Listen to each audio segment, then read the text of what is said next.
आ गए।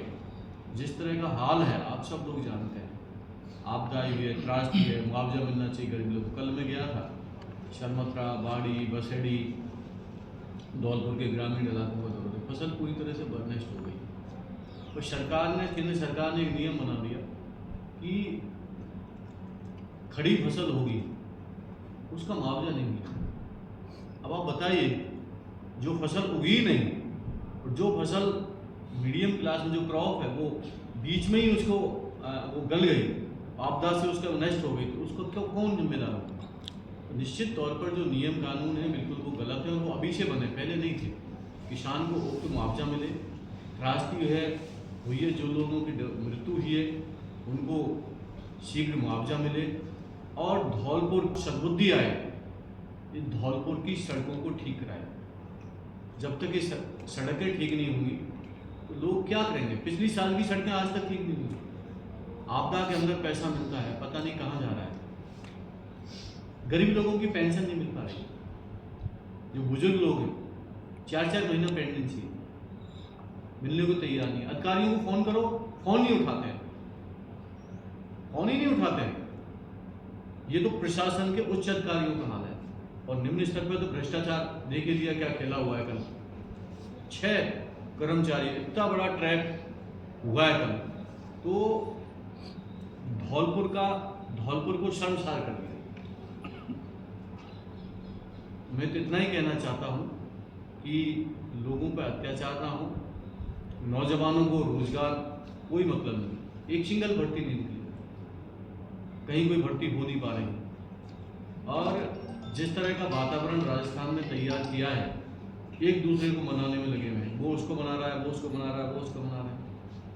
जन्मदिन मैं तो सरकार से मांग करता हूँ, ये जो मंत्री और विधायक जन्मदिन मना रहे हैं ना, बड़े बड़े टेंट लगा के, ये पैसा कहाँ से आ रहा है? जनता के लिए पैसा नहीं है, जन्मदिन मनाने के लिए पैसा है। उसके अंदर मेवा मिष्ठान बन रहे हैं, 36 तरह के भोजन बन रहे हैं।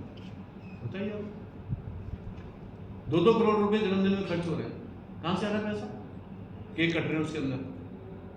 तो मैं इतना ही कहना चाहता हूँ कि सरकार को सद्बुद्धि आए, क्षेत्र का विकास हो, हमारी पहली प्राथमिकता है। मैं धन्यवाद देना चाहता हूँ केंद्रीय सड़क एवं परिवहन मंत्री जी को, जो जनता की मांग थी, धौलपुर की जनता ने मेरे से डिमांड की थी, जो मचकुंड पर ओवरब्रिज है वो बनेगा, साइड की जो हमारी NHI की पटरी है, जो सब लेन है, वो दोबारा से रिपेयर होंगी।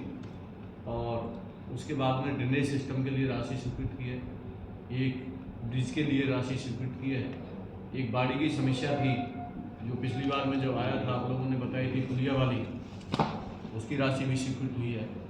तो मैं धन्यवाद देना चाहता हूँ केंद्रीय सड़क एवं परिवहन मंत्री जी को। मेरे निवेदन पर उन्होंने तकरीबन 55-56 करोड़ रुपया तो इसके लिए स्वीकृति प्रदान की है। मुझे लगता है 7 करोड़ के आसपास पुलिया निर्माण के आसपास राशि स्वीकृत की है।